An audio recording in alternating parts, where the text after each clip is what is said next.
एकूणच हे जे काही महायुतीचं सरकार आहे, मग त्याला डबल इंजिन म्हणा, ट्रिपल इंजिन म्हणा, किती इंजिन लावा, यांच्या भ्रष्टाचाराने कळस गाठलेला आहे आणि कारभाराने किळस आणलेलं आहे.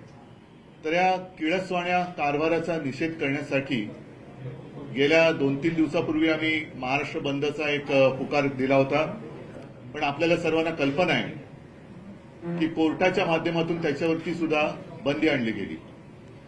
आता महाविकास आघाडीतर्फे सर्जेकोट म्हणजे मालवण इथे जो पुतळा होता आणि तो पुतळा समुद्रामध्ये कोसळला, त्या घटनेचा निषेध करण्यासाठी जो मोर्चा काढण्यात आला, त्या मोर्चाच्या मध्ये मोदी शहांचे दलाल आणि काही शिवद्रोही हे रस्ता अडवून बसलेत. हे शिवद्रोही आहेत. जे कारण सांगितलं जात आहे की महाराजांचा पुतळा हा वाऱ्याने पडला,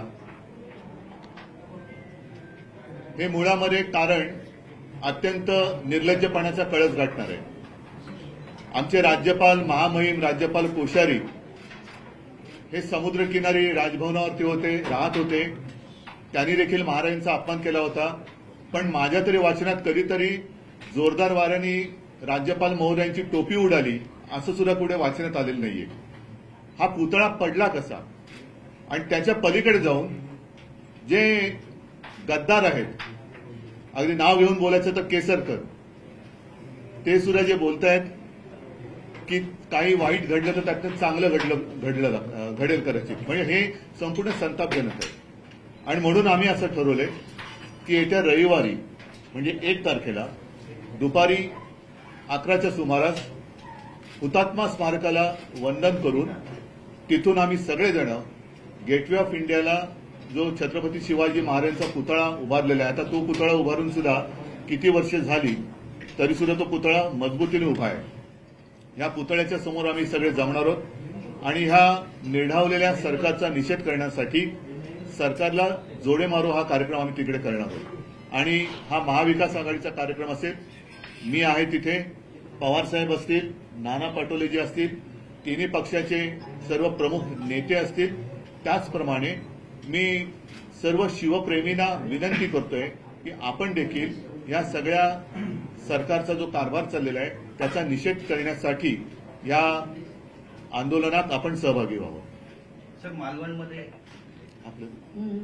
मालवणमध्ये सध्या भाजपचे कार्यकर्ते आणि शिवसेनेचे कार्यकर्ते आमने सामने आलेले आहेत. नारायण राणे सुद्धा त्या ठिकाणी पोहोचलेले आहेत, आदित्य ठाकरेही पोहोचलेले आहेत आणि 1.5 तासापासून राडा सुरू आहे. नारायण राणे ज्या पद्धतीची भाषा त्या ठिकाणी वापरत आहेत हे आता कोकणवासियांना कळलं असेल, कारण गेल्या लोकसभेच्या आधी ज्या पद्धतीने मोदी तिथे आले होते, एक अभिमानाची गोष्ट आम्हाला वाटली होती की नौदल दिन कधी नव्हे तो सिंधुदुर्गाच्या किनारी त्याच्या सिंधुदुर्गाच्या साक्षीने साजरा केला गेला, ह्याचा अभिमान निश्चित सर्वांना झाला. पण केवळ एक काहीतरी आपण गाजवतो आहोत आणि श्रेय घ्यायचंय म्हणून घिसाडघाईने जो पुतळा केला गेला, त्या पुतळ्याबद्दल सुद्धा आता सगळ्या गोष्टी उघड होत आहेत. मुळामध्ये तो शिल्पकार कोण होता, ती कंपनी कुठली होती, त्याच्यामध्ये ठाणे कनेक्शन कसं होतं, आणि अशी जी काय माहिती येते या स्मारकाच्या कामात सुद्धा कोट्यावधीचा भ्रष्टाचार झालाय.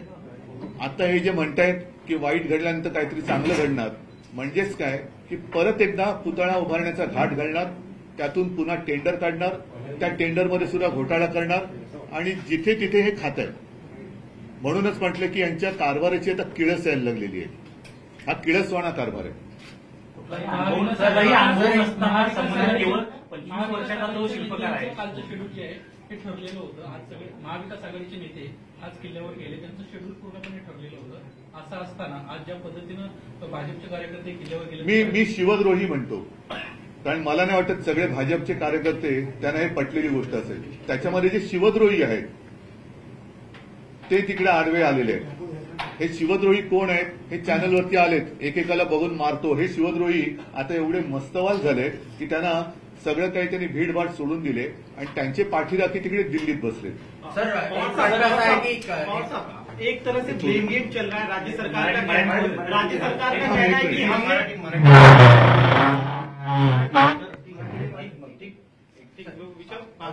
सर ब्लेम गेम डिस्प्यूट चल रहा है, एक तरह से सरकार कह रही है हमने नहीं बनाया, नेवी ने बनाया, और नेवी की तरफ से भी बयान आया है। आपको लग रहा है कि ज्वाइंट, जबकि देखरेख करने की जिम्मेदारी राज्य सरकार की थी, पीडब्ल्यूडी विभाग की थी? 100% राज्य सरकार नजरअंदाज नहीं कर सकती, जिम्मेदारी उनकी। कहाँ भी महाराष्ट्र में कहाँ भी किसी का स्टैचू लगाना हो तो महाराष्ट्र सरकार की इजाजत लेनी पड़ती है। ये तो प्रधानमंत्री साक्षात वहाँ गए थे, और क्या चाहिए? सर, ये भी एक बात सामने निकल कर आ रही है, तुमचं संबंध पण जे पवार साहब आपसे कि जे school of art say permission जो है वो लेनी पड़ती है कोई भी अगर पुतला उभारना है तो, लेकिन इस मामले में देखा गया है कि उसकी इजाजत जो है वो नहीं ली गई थी। ना पण माहिती आपल्याकडे होती। प्लीज ना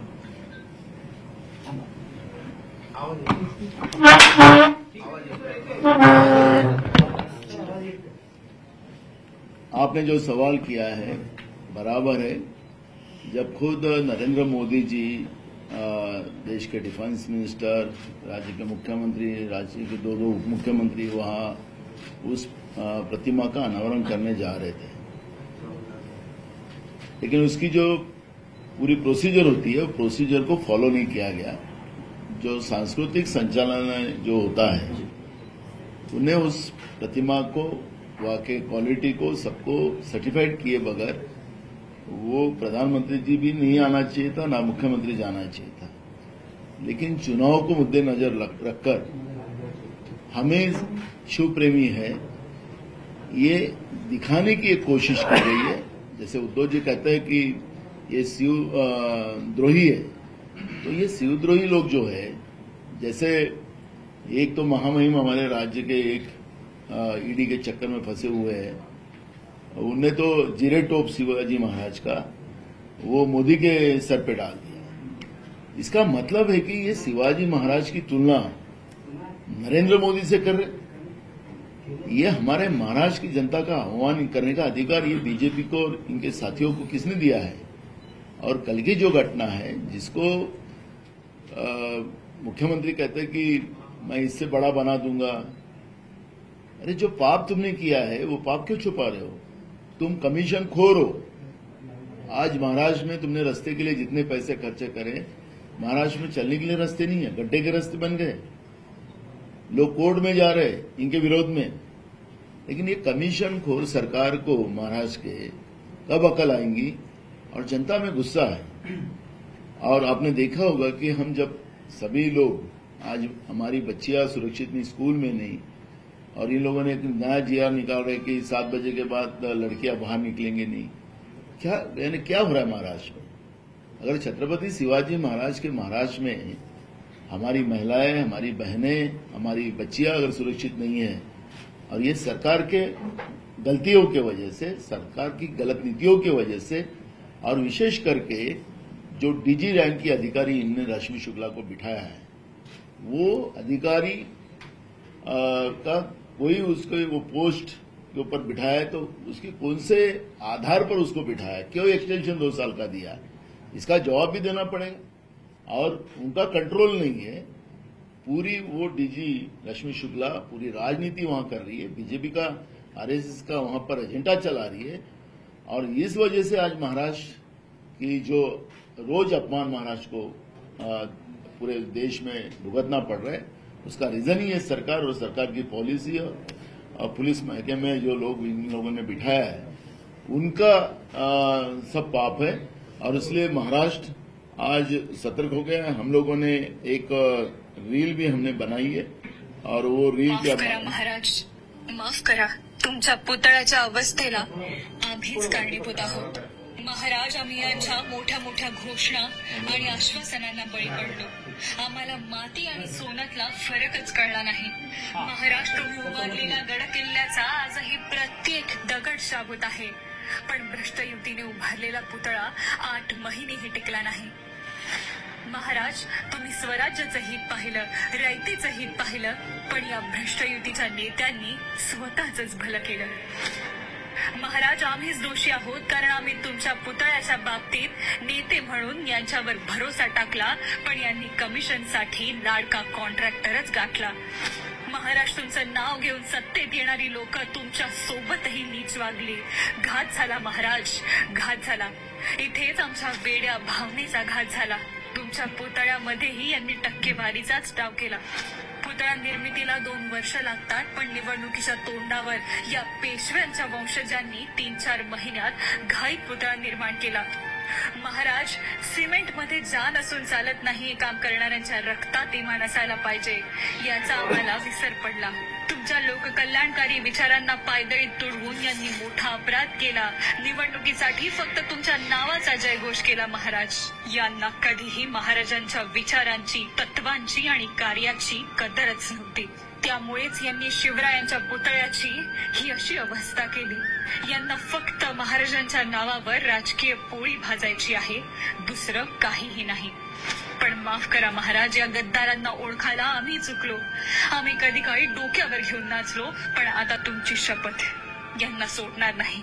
तुमच्यासोबत गद्दारी करणाऱ्यांचा शेवट करेपर्यंत आम्ही शांत बसणार नाही. देवेंद्र फडणवीस जी ने कहा है कि इस मुद्दे पर सियासत मत करिए.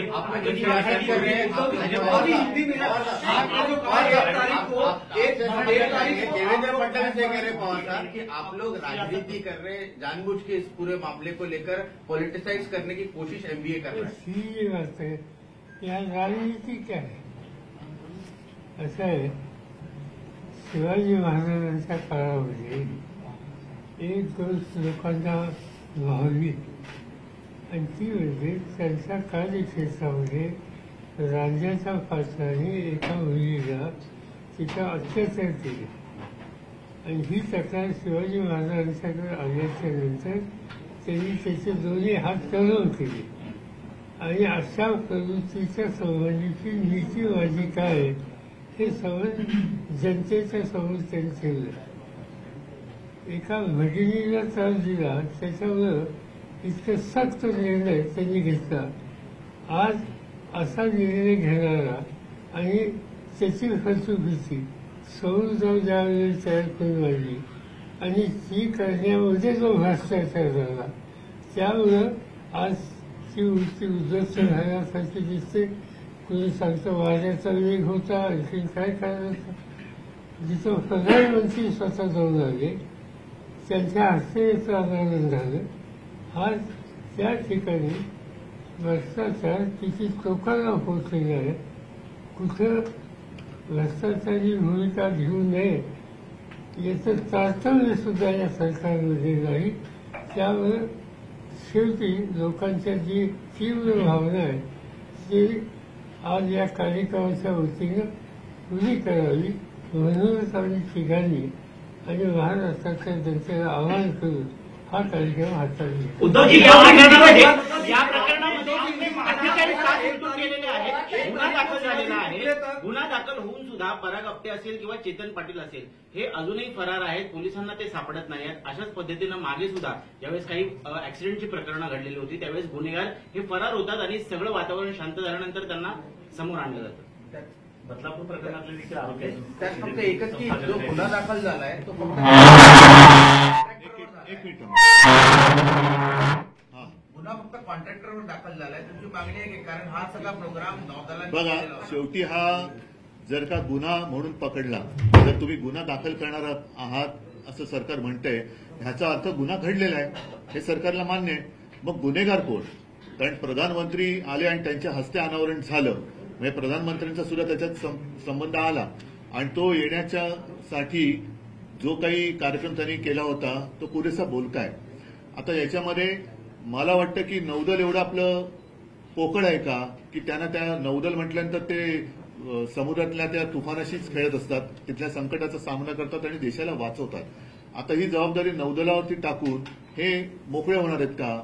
मग नौदलाला सुद्धा ह्याची कल्पना नव्हती का की किती वेगाने इकडे वारे वाहणार, काय होणार? आता हा जो काही कार्यक्रम घेण्यात आला तो आपल्याला माहिती आहे की उघड उघड तेव्हा निवडणुका तोंडावरती होत्या. कोकण जिंकायचं, महाराष्ट्र जिंकायचा म्हणून मोदींनी घाईघाईने तो कार्यक्रम दिला आणि शिल्पकाराची जी काही बाजू आलेली आहे त्याच्यात त्याने म्हटलं की त्याला ठराविक दिवसात तो पुतळा करण्याची जबरदस्ती करण्यात आली. मुळामध्ये आणखीन एक माहिती आली की तो जो शिल्पकार होता तो जेमतेम 24-25 वर्षाचा मोठा पुतळा करण्याचा त्याला अनुभव नाही. अशा परिस्थितीमध्ये समुद्रकिनारी पुतळा लावताना कोणती खबरदारी घ्यायला पाहिजे, तिथे वाऱ्याचा अंदाज घ्यायला पाहिजे, लाटांचा अंदाज घ्यायला पाहिजे. ज्याप्रमाणे तिथे सिंधुदुर्ग किल्ला हा 300-400 वर्षापूर्वी छत्रपती शिवाजी महाराजांनी बांधला, तो आज सुद्धा व्यवस्थित आहे.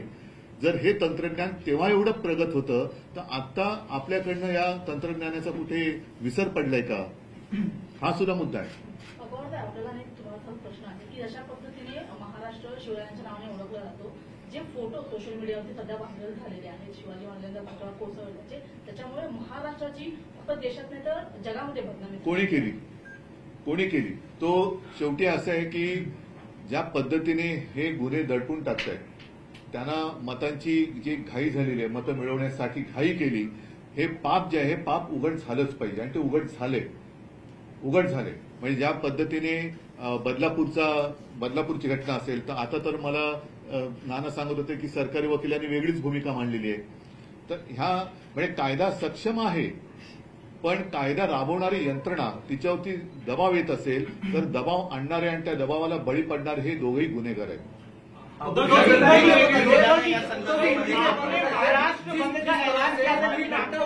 जिस तरह से पूरी घटना हुई है उसको लेकर आगे की रणनीति क्या है, क्योंकि आज भी कई जगहों पर प्रोटेस्ट हुआ है. आदित्य जी गए हैं, उनकी गाड़ी को रोकने की कोशिश की गई, वहां पर कुछ घटना हुई है. दूसरा जो केस रजिस्ट्रेशन की बात हो रही है, गुनाह दर्ज किया जाएगा, आरोपियों को बख्शा नहीं जाएगा, उस पर क्या कहना है? पहले ही मैंने मराठी में कह दिया है कि आने वाले रविवार को हम मुंबई में तीनों पार्टियों के प्रमुख नेता, शीर्ष नेता और हम सारे जो हमारे साथी अन्य पक्ष है उनको सारे शिवप्रेमी और सारे पार्टियों के जो शीर्ष नेता है और कार्यकर्ता जिनके दिल में शिवाजी महाराज है, वो सारे आने वाले 1 तारीख यानी रविवार को हुतात्मा स्मारक वहां इकट्ठा हो जाएंगे. हम जिन्होंने मुंबई के लिए बलिदान दिया है उनको वंदन कर हम गेटवे ऑफ इंडिया की तरफ, जहां पर हमारे छत्रपति शिवाजी महाराज जी का एक स्टैच्यू है, वहां उनको वंदन करने के लिए जाएंगे. और इस सरकार का निषेध करने के लिए हम सरकार की प्रतिमा मराठीमध्ये सांगित की त्यांना जोडे मारा कार्यक्रम करू. उद्धवजी स्ट्रॅटेजी करते मुद्दाम दडपण्याचं, कारण आजही मोर्चा मालवणमध्ये काढला, तिथे रस्ता रोखून धरला, महाराष्ट्र बंदचं आवाहन केलं, तेव्हा कोर्टाने याच्यामध्ये म्हणूनच म्हटलं ना की सरकारची ही महाराष्ट्रद्रोही आणि शिवद्रोही ही प्रतिमा ही अधिक उघड होत चाललेली आहे. यांना महाराष्ट्राबद्दल प्रेम नाही, छत्रपतींबद्दल आदर नाही.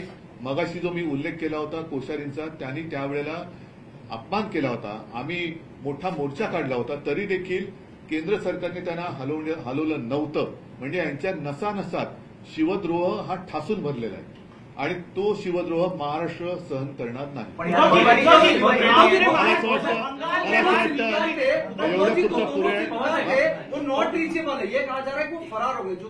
ठीक है, आज के दिन हमने जो कहना था हमने कह दिया.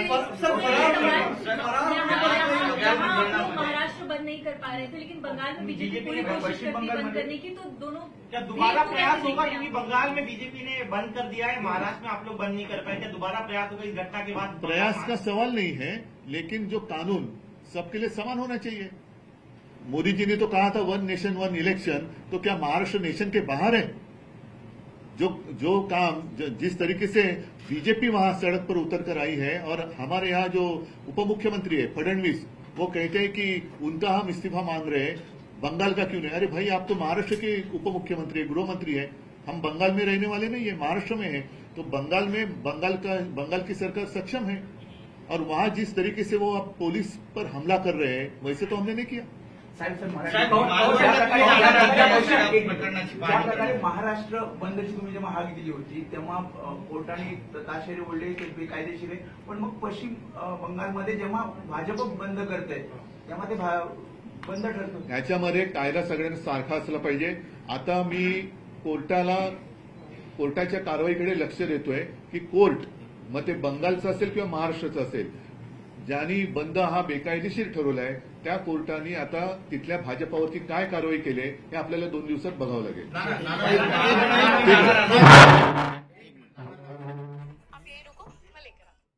तारखेला जो आमचा या सगळ्या छत्रपती शिवाजी महाराजांच्या अवमानाच्या प्रकरणात आम्ही जो मुंबईमध्ये कार्यक्रम करतो आहे त्या कार्यक्रमाच्या नंतर 2 तारखेपासून तर महाराष्ट्रामधल्या प्रत्येक गावा जिल्ह्यात तालुक्यामध्ये हा कार्यक्रम चालू राहील आणि या सरकारला कारण की घाबरलेलं सरकार आहे, हे कोर्टात जातं, यांना वाटतं की आमच्या विरोधात कोणी जाऊ नये, लोकांमध्ये उठाव होऊ नये, उठाव झालेल्या लोकांच्या मनात.